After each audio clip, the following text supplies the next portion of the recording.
Ya Arhamar Rahimin.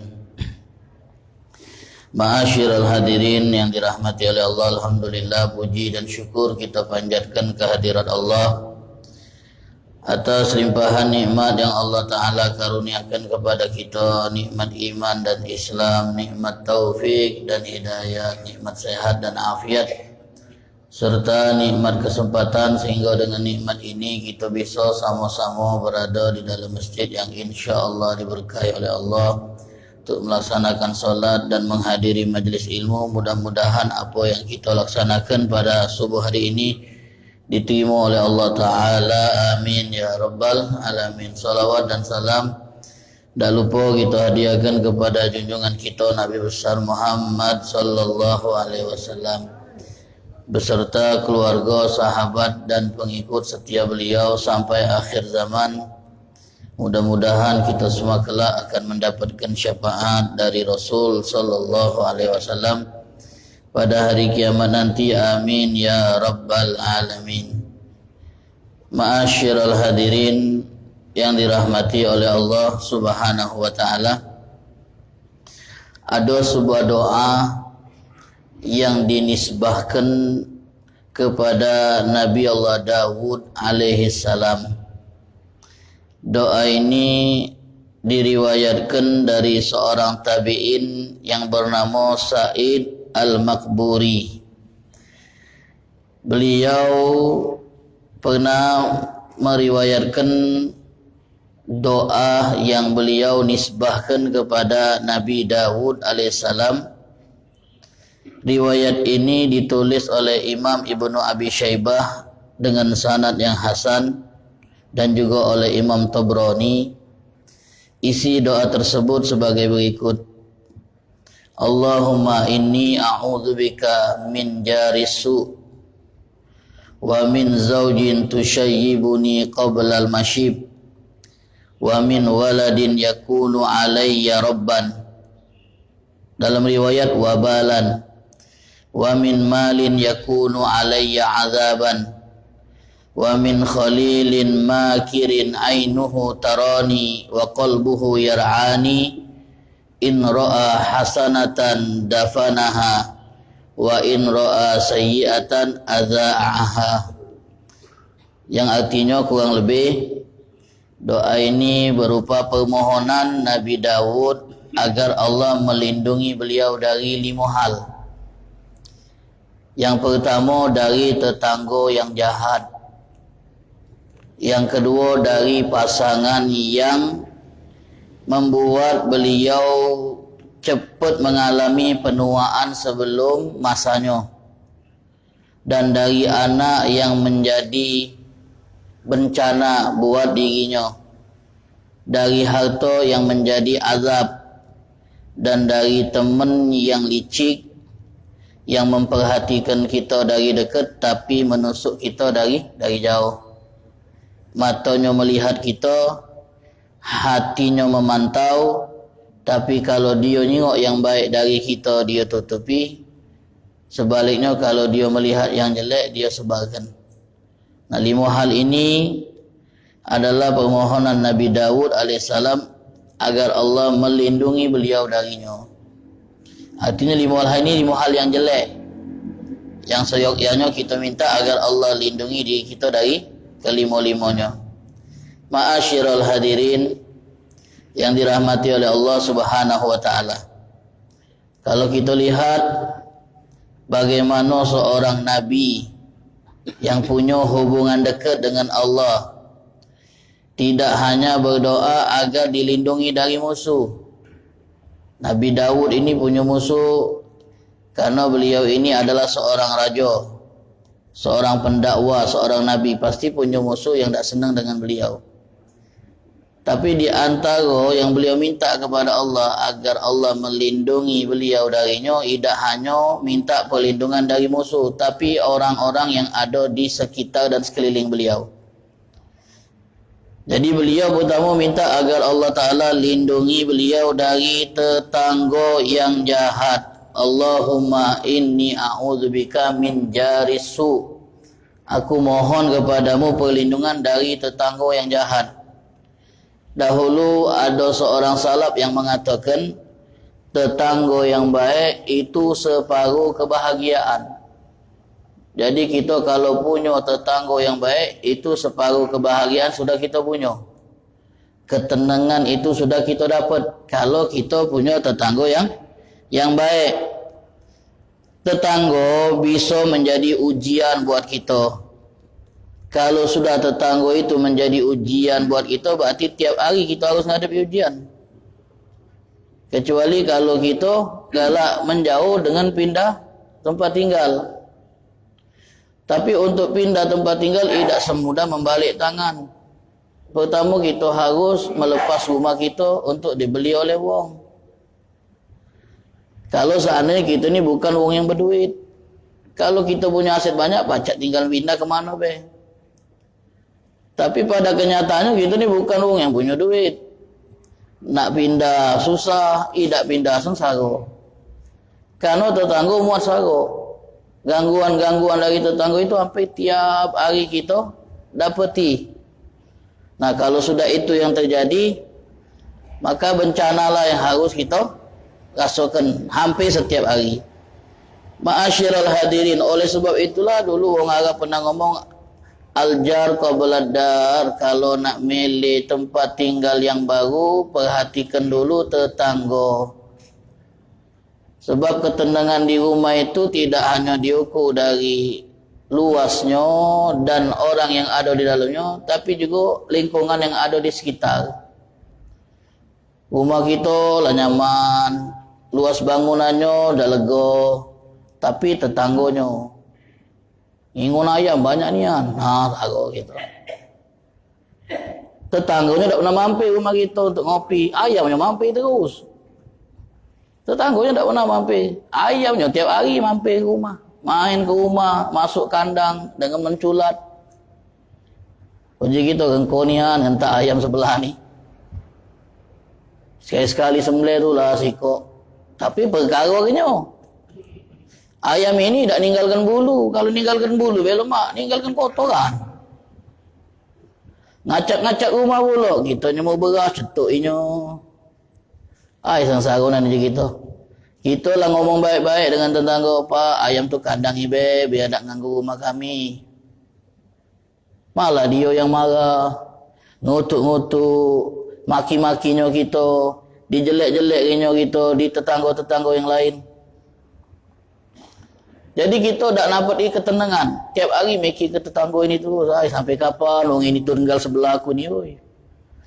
Paling tidak kalau dia tinggal tetap di sebelah ni ayamnya itu, no, kalau cepat-cepat mati kalau apa dijualnya. Terganggu nian. Terganggu nian. Belum lagi rumah kita sebelahan dengan tetangga yang buka usaha. Usahanya itu mengeluarkan kebisingan. Tiap hari dia menggunakan mesin grinder tu, nah gitu. Barulah mata nak terpejam. Dan tak kenal waktu pula. Operasinya itu tergantung dengan pesanan. Jam 10 malam masih bunyi gendong. Jadi gitu saro ini. Nak pindah jak mana, akhirnya tidur masjid tu lah. Jadi gitu paling tenang. Tiap hari tidur masjid. Ngapa? Tetangga ribut nian, saro nak tidur. Nah ini tetangga. Ma'asyiral hadirin, makanya Nabi Daud minta perlindungan kepada Allah dari tetangga yang buruk. Tetangga yang buruk Jadi kalau tetangga itu baik-baik, tidak punya banyak masalah, tidak juga dia baik nian, tidak juga dia nganggu, sudah tenang tetap kita. Yang penting dia tak nganggu itu Tidak perlu dia nak ngantarkan kuah pindang tiap hari, tak perlu. Kalau masak nyicip tidak harus. Yang penting dia tak nganggu kita, itu sudah buat kita tenang. Yang penting dia tak sini sama kita, itu sudah buat kita tenang. Yang penting dia kalau ketemu nyapa walaupun sekedarnya, lemak lah itu kita ngasuh lemak hati kita. Masalah lemak. Maka ada pun kami lihat dalam sebuah tayangan, ada orang nak beli CCTV. Nak beli CCTV untuk nyaga rumahnya, biar lebih aman. Maling kalau tengok CCTV agak takut nak maling. Kata yang jual tak salah beli CCTV. Cukup CCTV kau tu tetangga kau. Kau buat baik sama tetangga kau, antarkan makanan tiap hari, kalau belanja cicip masak cicip agak tetangga kau itu jadi CCTV kau ni. Rumah kau kalau kosong dia yang ngawas. Kalau ada yang mencurigakan dia yang bergerak. Cukup itu CCTV itu. Kalau CCTV menyorot beda aja nolong. Kalau tetangga nengok ada yang buka gerbang kau sementara dia tahu rumah kau tu kosong, langsung keluar dia nengok siapa yang buka gerbang kau. CCTV itu. Sekaligus security pula. Nah, jadi security pula dia. Kita tak ngaji. Cuma ngantarkan bakwan 2 ekor pagi, pisang goreng 2 ekor suri. Nah, senanglah itu dia. Cubalah itu, cubalah. Kalau manusia itu pada umumnya akan senang dengan wong yang baik sama dia. Makanya ada istilah abidul ihsan. Kita ini menjadi hamba wong yang baik sama kita. Nurut nian kita sama dia. Patunian. Kalau dia lah terlalu baik, baik tetangga-tetangga itu sekeliling kita. Dia yang akan nyago rumah kita, dia yang akan mantau rumah kita kalau kita tak katik. Allahumma inni a'udzubika min jari su'. Ya Allah, aku berlindung kepadamu dari tetangga yang buruk. Tetangga yang baik itu penenang jiwa. Tapi tetangga yang buruk bisa membuat rumah yang indah terasa becak neraka. Tak baca mar kita tenang dia. Diganggunya, diusilinya. Makanya Nabi kita Muhammad pernah bersabda, barang siapa yang beriman kepada Allah dan hari akhir, maka hendaklah dia berbuat baik kepada tetangga. Nabi pernah bersabda juga di dalam kesempatan, tidak beriman sempurna orang yang tetangganya tidak pernah ngerasa aman dari gangguannya. Tolak ukur iman yang Nabi SAW buat standarnya itu, mak mano kita dalam bertetangga. Baik kita bertetangga, tak ganggunya kita tetangga, berarti itu tanda iman yang hidup di dalam hati. Jibril selalu wasiat kepada aku tentang tetangga sampai aku ngira tetangga itu bakal dapat waris, saking harus dibaik itu tetangga itu. Nah, ini yang diajarkan oleh syariat kita. Masyarul hadirin, tapi kalau kita minta sama Allah agar dilindungi dari tetangga yang jahat, kita pun harus jadi tetangga yang baik. Bukan cuma minta supaya tetangga kita tak ganggu, tapi kita yang jadi tetangga yang ganggu.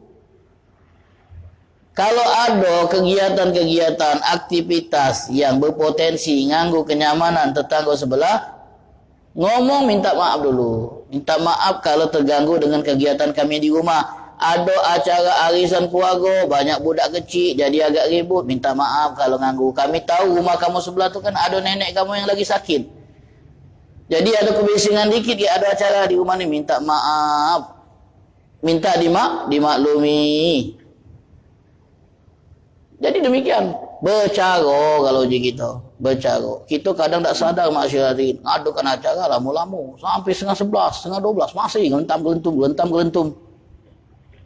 Speaker tu kita arah ke mulut nah. Pintu rumah tetangga. Biar dia nyoget je kita. No. Tak minta izin. Yang di dalam ngebatin. Sampai kapan cara ini kelar jadi. Nah, ngomong izin kami nak ngadakan acara. Mungkin paling lambat jam 10:30. Kalau terganggu minta maaf. Ini ada oleh-oleh dikit dari kami. No, senang dikit tetangga tu. Bercara bagus itu. Nah, itu mesti harus. Jangan sampai mereka terganggu. Kalau mereka terganggu berdusun kan gitu. Man la ya'man jaruhu bawa'iqahu. Tetangga itu kalau secara definisi memang orang yang tinggalnya di sekeliling kita itu tetangga. Tapi punya hati majas tetangga itu setiap orang yang ada di sebelah kita itu tetangga kita. Jadi kalau ada orang duduk sebelah kita, jangan melakukan aktivitas yang ganggu konsen dia. Kalau dia tidur jangan dibangunkan. Dengan kebisingan yang kita buat. Itu tetangga kita. Kadang-kadang kita duduk di keramaian, orang sebelah kita muka HP besar nian. Tidak pakai headset dia. Buat pula. Buka video pendek-pendek tu no. Ngoceh dak karuan itu. Besar pula kita sebelah ngomong. Kak, kecil ke dikit kak? Suaranya kuat nian. Kuping-kuping aku. Nah, sarang ketemu ini kuping-kuping aku. Kalau kau nak dengar, kau yang nyawa, bukan aku yang nyawa. Aku duduk sini duluan sebelum kau tu tak? Sarang kita ngadep. Ya sudah. Kita nak ngambil aman, pindah gitu sudah. Pindah. Kadang-kadang dalam majlis taklim itu juga. Dalam majlis taklim, orang lagi tenang-tenang, lagi tenang-tenang duduk nyaman. Sebelah ni ngobrol pula. Ngobrol besar pula. Jadi jangan kenungin duduk sebelahnya terganggu. Ustaz lagi terganggu. Karena ngomongnya besar ni kan. Cerita panjang lebar. Awasi wong sudah kode. Kedip-kedip yang untung dikedip i. Masih cak itulah dia. Jadi kita kerasnya ini. Kalau dia buya kami ya.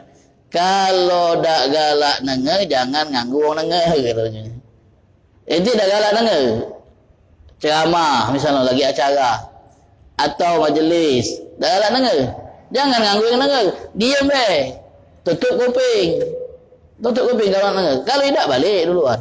Kalau memang ada nenge. Ustaz ini ceramah lesun yang nengenya. Ya bohong dia. Sepanjang acara. Nah ada lemak nih ngomong ini.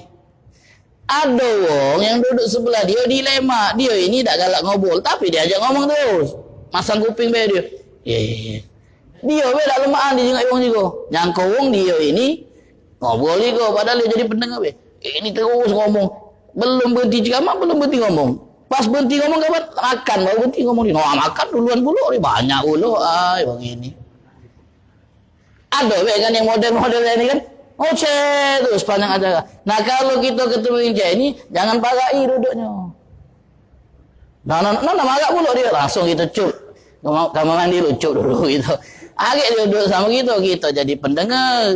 Dia yang ngoceh terus. Terganggu, jangankan uang. Ustaz yang ngajar terganggu. Kami pernah ketemu yang itu. Mengkelnian hati kita. Mengkelnian. Nak nego jak mano. Tidak ditegur jak mana dah diam ke belah je kita fokus dengan yang nyimak ngurus dia.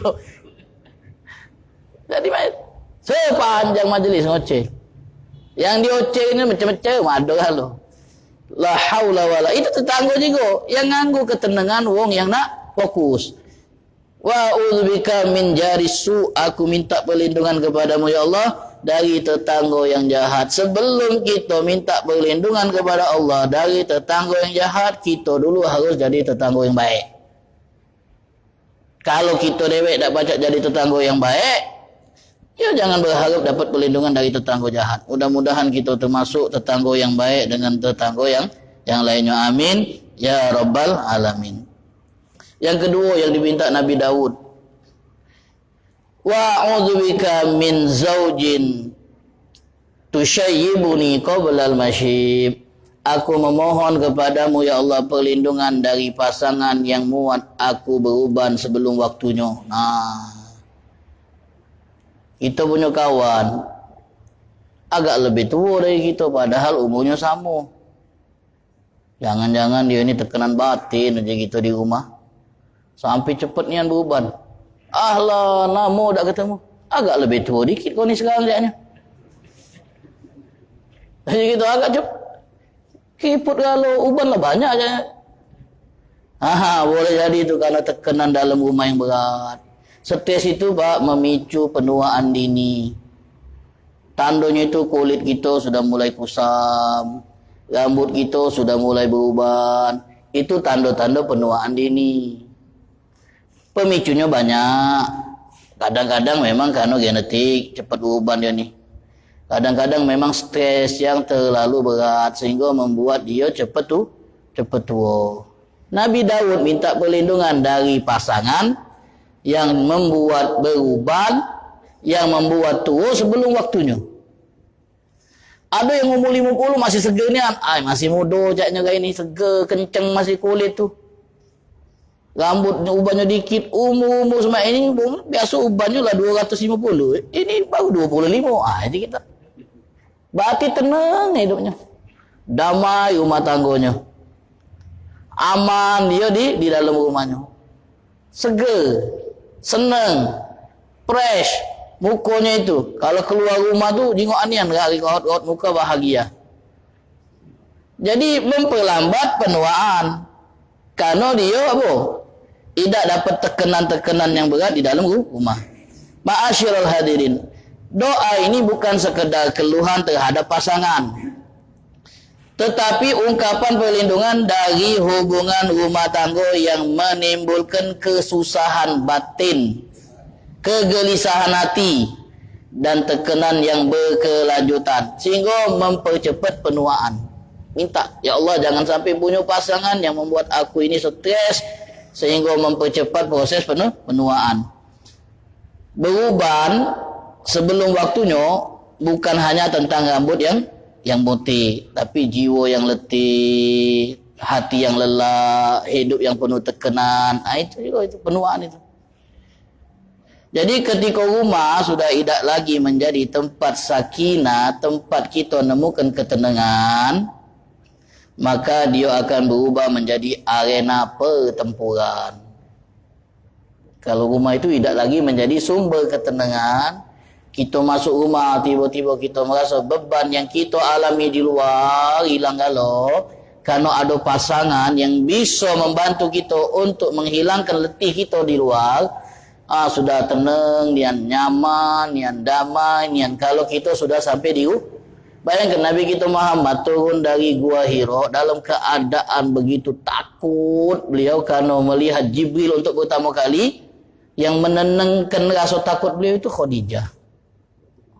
Ditenangkan. Dibuat Nabi itu merasa damai dan tenang.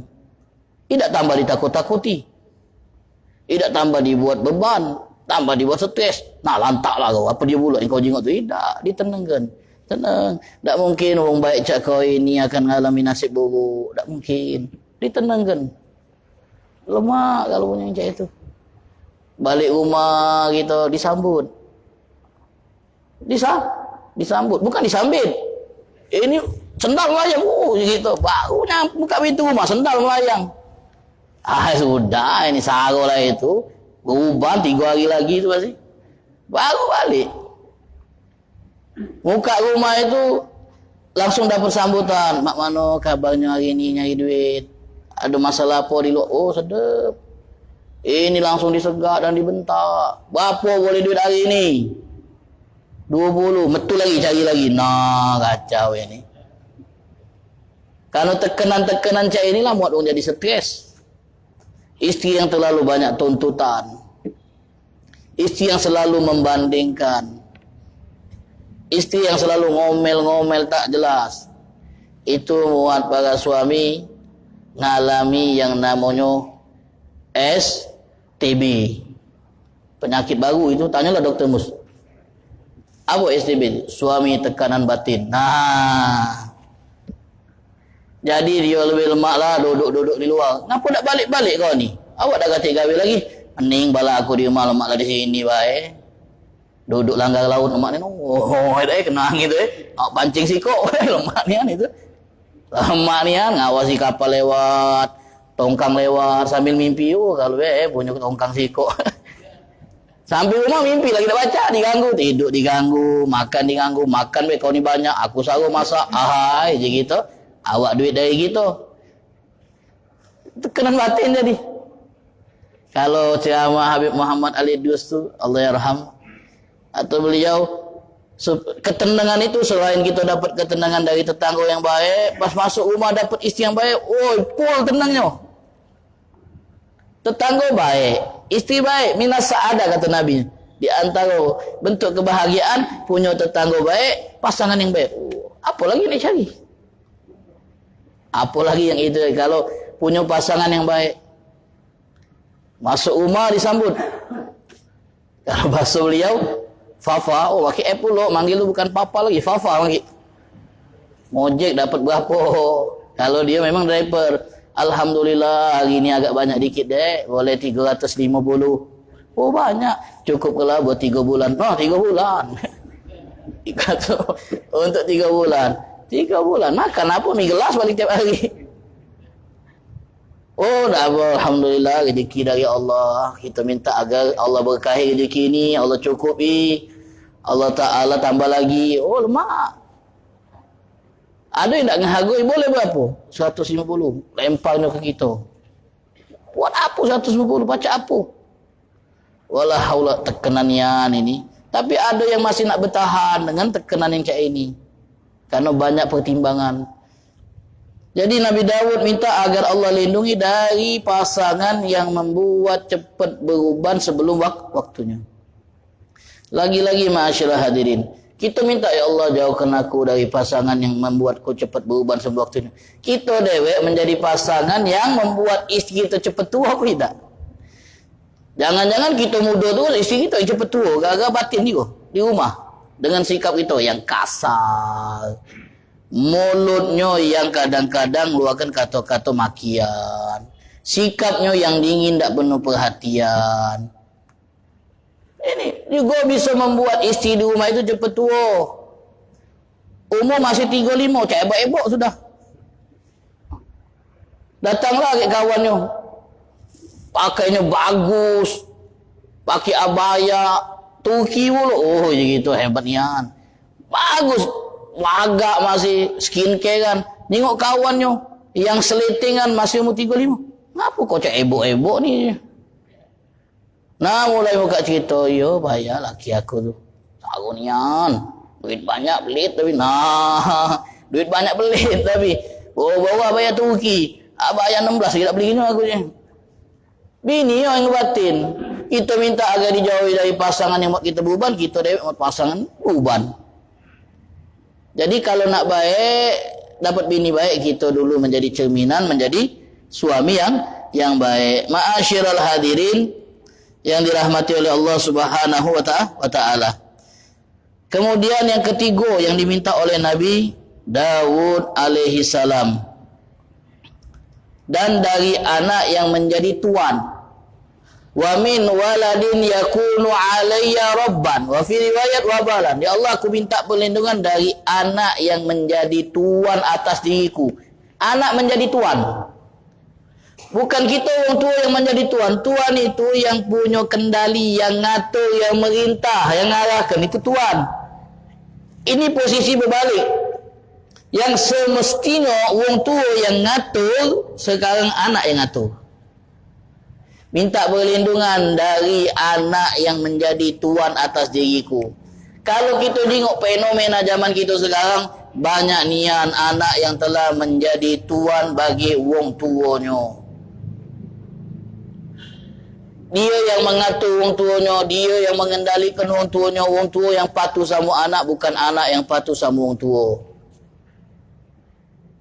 Ini bukan murni kesalahan anak, tapi kesalahan kita sebagai wong tua yang salah dalam menerapkan pendidikan. Anak yang selalu kita kasih apa yang mereka minta, maka akan membuat mereka tumbuh menjadi anak yang tak mau permohonannya tak kita penuhi di kemudian hari lagi. Dia berontak, dia marah, dia akan kasar saat yang dia pengen tak kita tunjuk, sebab dia selama ini selalu mendapat apa yang dia pengen. Jadi ada momen di mana anak menginginkan sesuatu, merengek-rengek pengen, kita tak nunjuk, bentuk pelajaran buat kita bahwa tak semua yang kau inginkan bisa kau dapat. Caranya itu supaya besar dia tak berontak saat dia pengen sesuatu tak tinjuk. Sekarang anak pengen handphone baru, marah-marah sama bapaknya, sama emaknya, dikata-katainnya. Kawan kami lah beli handphone baru, kami dewek yang tak punya handphone, maknya segak-segaknya, bapak segak, berani ngontakkan kata-kata itu sama orang tua. Zaman sekarang fenomena. Kalau di lingkungan kita, anak-anak kita tak cak itu, alhamdulillah, tetap kita yang punya wewenang, tetap kita yang punya ketegasan. Dia tak berani macam-macam sama itu. Kalau di kita tidak tak berani, itu bagus. Tapi ini tak terlalu lembek, terlalu lentur. Akhirnya anak itu bisa mengendalikan dia dan mengarahkan dia sesuai keinginannya. Kami pernah dengar cerita seorang driver ojek online. Kadang-kadang kan kita kalau naik angkutan online itu bercerita mereka ni. Cerita ini kita jadikan pelajaran dan pengalaman hidup. Dia cerita istrinya meninggal karena melahirkan. Dan dia punya anak betina sikok. Usahanya ngojek.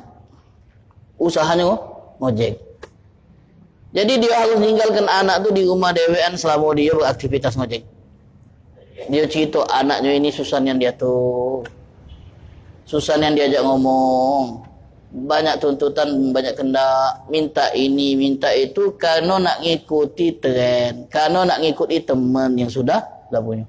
Pening bala usahanya cuma driver, pintaan anak banyak nian. Apa tak stres?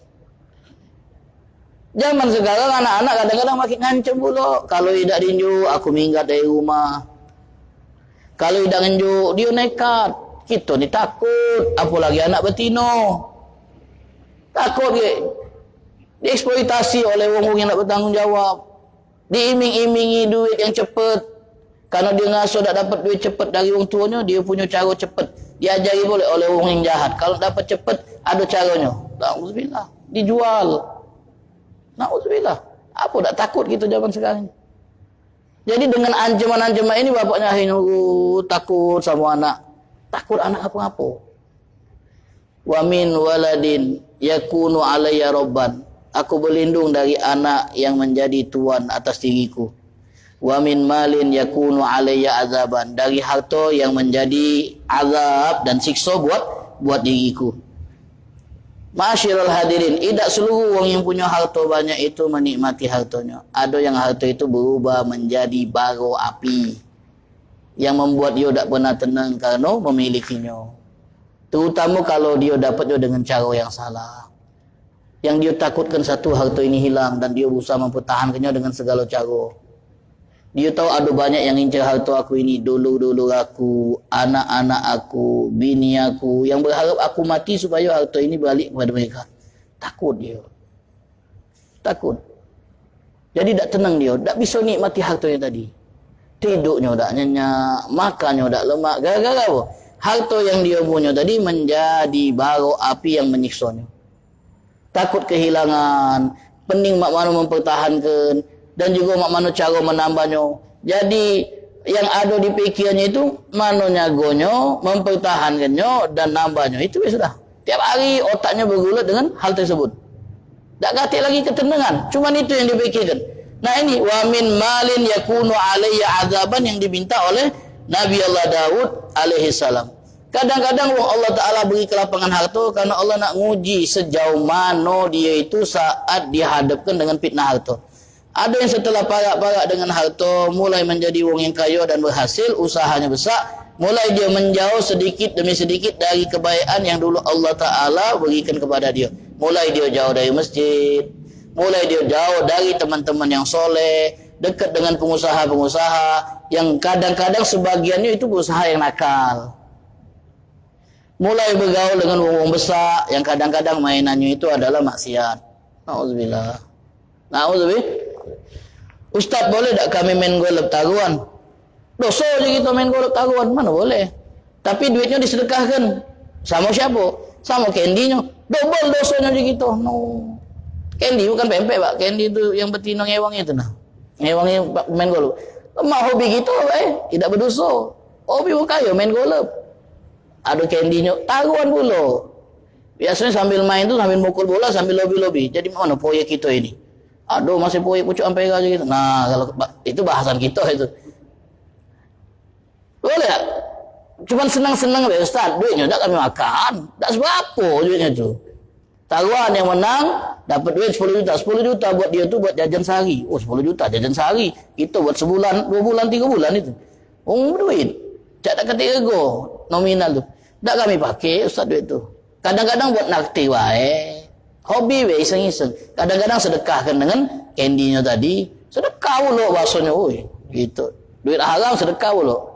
Tak nyuci baju najis pakai kencing itu. Nambah banyak dosa. Lemak nian ngomong itu. Enteng nian mulutnya. Wala haula wala quwata illa billah. Ini duit yang menjadi siksa. Duit yang menjadi azab. Walladzina yaknizuna adh-dhahaba wal fiddata wa la yunfikuna fi sabilillah. Jangan kita kira ma'asyiral hadirin. Duit itu akan menjadi sumber malapetaka kalau kita dapat dengan cara yang haram. Iya, tapi kadang duit yang kita dapat dengan cara yang halal bisa menjadi sumber malapetaka saat tak dikeluarkan kewajibannya. Bahkan lebih besar dosanya. Karena nahan yang wajib itu besar yang dosanya. Ibarat kita tak semayang. Tak semayang. Besar yang dosanya. Zakat itu wajib, ditahan tak dikeluarkan. Besar yang dosanya. Ada orang yang makan duit haram. Dosa besar. Tapi ada orang yang tak makan duit haram tapi nahan kewajiban yang harus dikeluarkan. Duit zakat ditahan tak dikeluarkan, infak-infak wajib ditahan tak dikeluarkan, dosanya besarnya. Nah ini harta yang berubah menjadi bahan bakar. Terakhir dari teman licik. Matanya selalu mengawasi, hati memantau. Kalau nyingok yang baik dia tutupi, nyingok yang jahat dia sebarkan. Serigala berbulu domba. Pak Agak saya itu baik nian, hoye nian, lempar senyum, dia peluk itu. Tapi belakang kita nyelai. Depan kita senyum, belakang kita dia membuka aib-aib kita yang dia ketahui. Hati-hati. Makanya ada dalam pepatah tu, ihzar sadiqaka alfa marrah, wahzar aduwaka marrah. Waspada dengan teman 1000 kali, waspada dengan musuh cukup sekali. Sebab teman ini kalau sudah berubah jadi musuh, habis kartu as kita dia pegang aja tu. Akapnya dulu semakan, setiduk, seduduk, sama-sama nian. Baik buruk kita dia kalau tahu, kita juga tahu baik buruk dia. Tapi setelah dia berubah jadi musuh, karena persaingan, akhirnya dia buka kalau rahsia-rahsia kita. Dia bongkar kalau keburukan kita. Maki inisial pula. Aku punya teman inisialnya S. Inisialnya H. Orang lah tahu kalau arahnya ke mana. Inisialnya J. Zaman sekarang maki inisial tapi orang lah tahu kalau. Habis kita dibuka kalau aib kita. Nah, ini teman yang seperti ini kita minta agar Allah lindungi kita darinya. Mudah-mudahan apa yang dibaca oleh Nabi Daud bisa kita amalkan dan mudah-mudahan Allah lindungi kita dari semuanya. Amin. Ya Rabbal Alamin. Wallahu ta'ala alam bissawab.